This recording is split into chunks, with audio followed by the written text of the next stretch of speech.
ยามคนละคนแล้วนับตัวจะนับตัวมาจากบ้านตาเลี้ยงยามกำลังแข่งแข่งหัวเส้นจ้า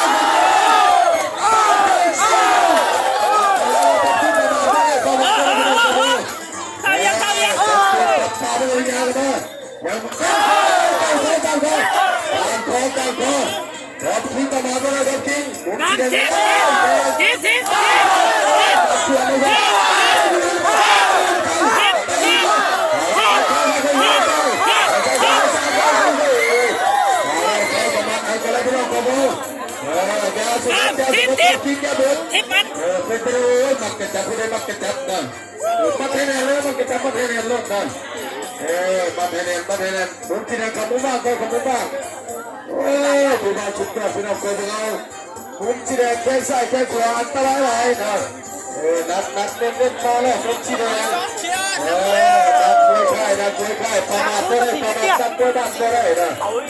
เห็นแล้วมีพรสวรรค์ลูกเตะนะลูกเตะกระดับจุดสั้นโค้งซ้อนซับเพื่อเตะไม่ถึงเข้าเลยเราจะโดนเดือดคนเรา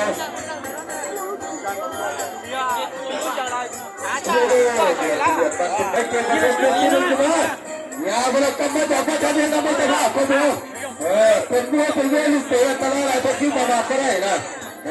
ยากับมันผิดหัวยากับมันผิดใจมันหัวพาเตะถูกพาถูกบัดเลยยังแข็งยากับชิ้นยาก็ได้นับได้เน่นับได้เน่มาผิดสุดรับตัวเรื่องดอกทั้งสัตว์พี่น้องคนเดียวเราจะรับแค่เสียเลยจะยังต้องแข่งมาใช่ม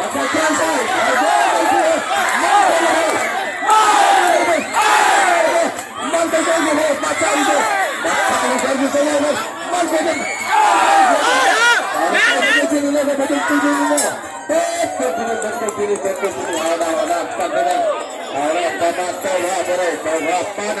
ไปจะเราชุดก่อนแล้วพี่น้องคนกันนะมันจะไปบุกมันครับมันจะไปบุกมันตายเลยเขาทำกันแน่ตั้งแต่เขาทำไปจนถึงสีแดงเนี่ยมึงจะไปบุกไหมเขาทำกันแน่เขาทำ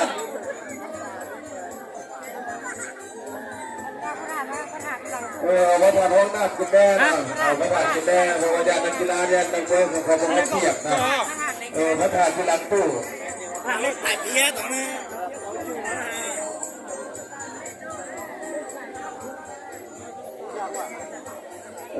ขนาดคุณเนี่ยเงินสีแดงนี่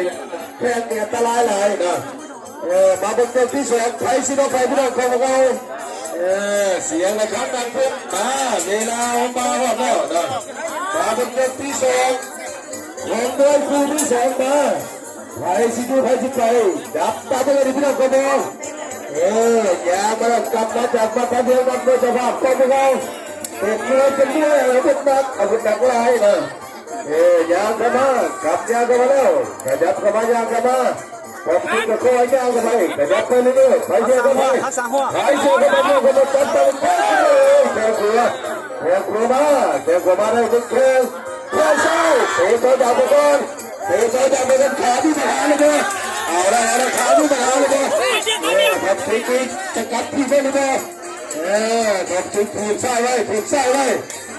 จับยางกันไปกันบ้านการเรียนกันด้วยตัวห้าคนเรายางกันไปขยับกันไปออกแขนใส่มาเป็นแขนซ้ายได้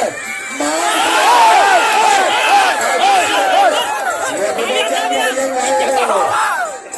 มาคนที่อยู่กับไม่ธรรมดาเลยสุดาเป็นคนที่ไม่ธรรมดาเลยมาบนเจ้ามันซ้ายมือนะครับแขนซ้ายกับพี่แกเราเป็นอาจารย์กันกำลังกันไปแล้วแขนไปเลยรับตัว2-3 9